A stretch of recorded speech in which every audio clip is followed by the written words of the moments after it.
How sustainable is the current state of the American auto market?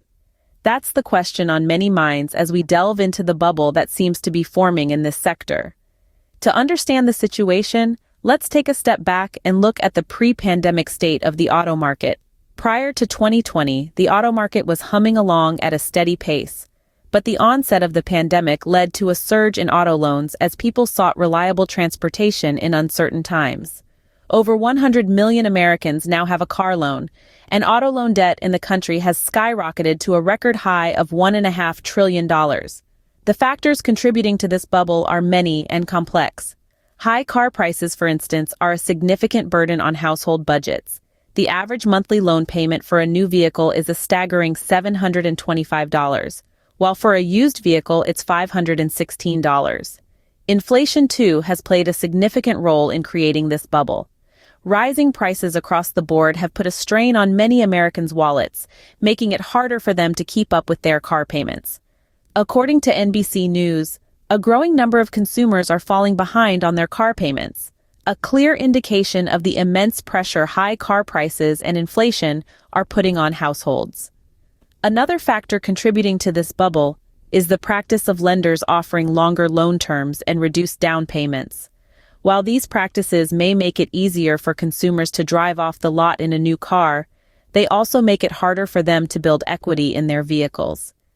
This has led to an increasing number of drivers owing more on their car loans than their cars are worth, a situation known as negative equity. As we navigate this auto market bubble, it's important to understand the factors that led us here.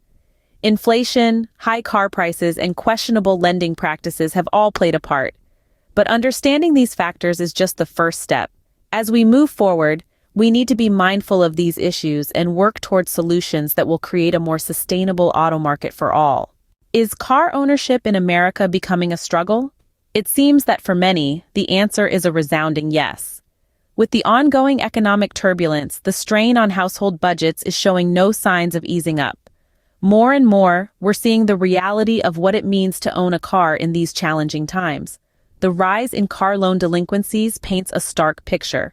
As per a recent Bankrate survey, nearly half of the American adults have less savings compared to a year ago, and a significant 10% have no savings at all. This has led to an alarming increase in auto loan delinquencies, a clear sign of the financial hardships many are facing. Moreover, the impact of the pandemic cannot be overlooked. The COVID-19 crisis, coupled with supply chain issues, inflation, and interest rate hikes, has made car ownership more expensive than ever. Over 100 million Americans are currently grappling with car loans, with auto loan debt reaching a record high. The average monthly loan payment for a new vehicle now stands at an eye-watering $725 and $516 for a used vehicle. Adding to the woes, a growing number of consumers are falling behind on their car payments. High car prices and inflation are putting a severe strain on household budgets. Repossessions, which had decreased during the pandemic, are now approaching pre-pandemic levels. Economists predict that this trend will continue into the year, with rising unemployment, high inflation, and dwindling household savings making the situation even more precarious. The cost of owning a car isn't just about the sticker price or the loan payments. It includes insurance, gas, and repairs, all of which have also increased, further squeezing already strained budgets. In fact, the average monthly payment for a new car has increased by 26% since 2019, and 1 in 6 new car buyers spends over $1,000 a month on vehicles. Despite the grim scenario, it's important to remember that owning a car isn't a luxury for many Americans. It's a necessity. For those living in areas with limited public transportation, a car is often the only way to get to work, school, or the grocery store. But with so many struggling to make ends meet, the dream of car ownership is becoming harder and harder to achieve. The struggles of car ownership are more prevalent than ever before. It's a sobering reality, but one that we need to face head-on. It's clear that without significant changes in the way we approach car ownership and financing, these struggles are likely to continue. What happens when you owe more on your car than it's worth? This question brings us to the heart of our discussion, the perils of negative equity. Imagine this scenario. You've bought a shiny new car, financed it with a loan, and then the value of your car starts to drop. Now you find yourself in a situation where the amount you owe on your car loan is more than the current value of your car. This is what we call negative equity, a harsh reality that many American car owners are facing today. The rise in interest rates hasn't helped the situation. The average interest rate for new cars is currently around 7.4%, and for used cars, it's a staggering 11.6%. These high interest rates, coupled with the high cost of vehicles, have led to a significant increase in negative equity. But it's not just the high interest rates. Dealers and lenders have also been offering longer loan terms and reduced down payments. While this might seem like a good deal at first, it actually makes it harder for consumers to build equity in their cars. You see, the longer the loan term, the slower you pay down the principal amount. This, in turn, increases the chances of falling into negative equity, especially if the value of your car depreciates faster than you can pay off the loan. And let's talk about depreciation. The value of used cars has dropped by over 20% since the pandemic. That's a significant decrease, and it has left many drivers with depreciating vehicles and growing debt. In December 2021, American consumers were underwater on their loans by an average of $6,054.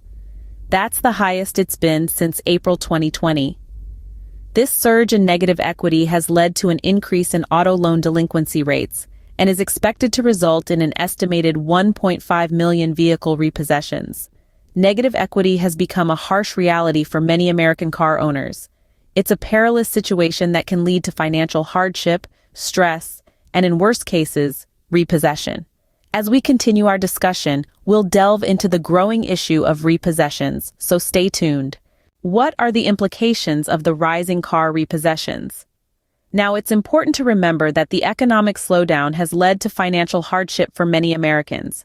A survey from Bankrate showed that nearly half of U.S. adults have less savings compared to a year ago. This has resulted in an increase in auto loan delinquencies and home foreclosures.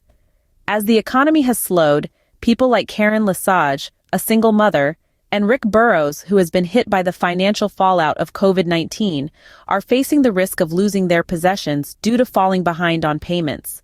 This is not just an isolated incident. U.S. auto loan delinquencies among subprime borrowers have returned to pre-pandemic levels. In fact, home foreclosure filings have surged, reaching 95,712 in the first quarter of this year. Now let's shift our focus to the auto market. A growing number of consumers are falling behind on their car payments. This indicates the strain of high car prices and inflation on household budgets.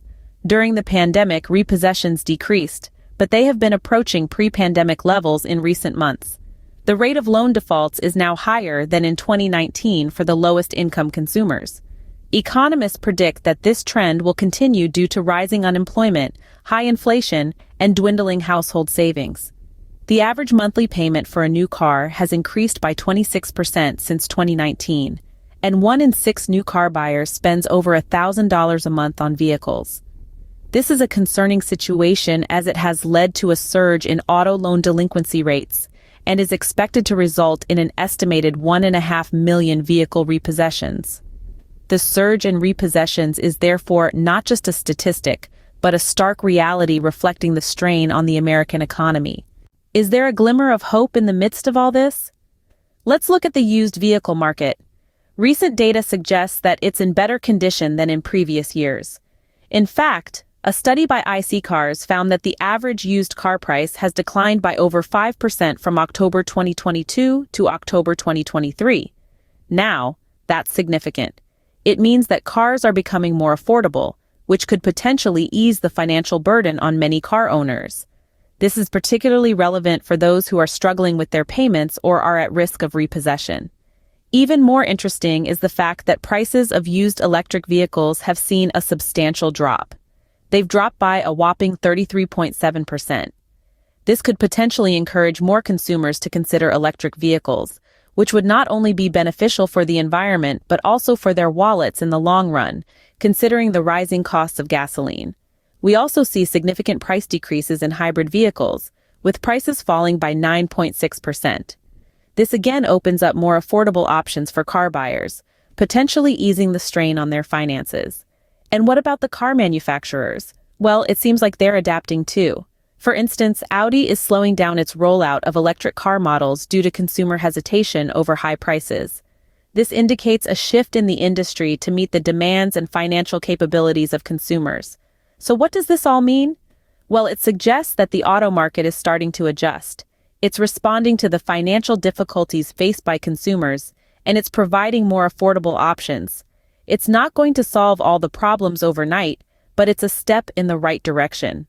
Despite the challenges, there are signs of potential recovery in the American auto market. Don't forget to like this video, subscribe to Newway Finance Academy, and turn on notifications for more insightful content.